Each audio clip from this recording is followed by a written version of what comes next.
Защото днес, заставайки пред вас, гледайки ви в очите, аз ще откажа да се придържам към речта, която написах в София.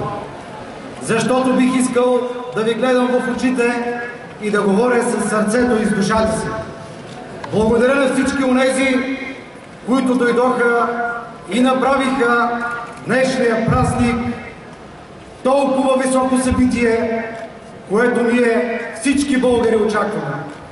Благодаря на децата на България, които днес са сред нас, които със своите стъпки последваха стъпките на старозагорци, дали живота и свободата си, превърнали в жертва близките си в името на България.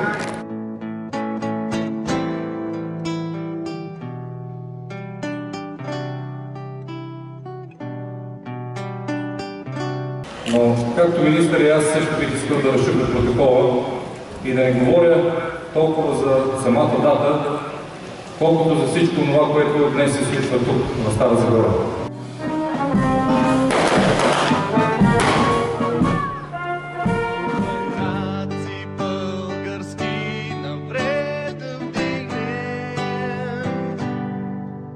С кръст в ръка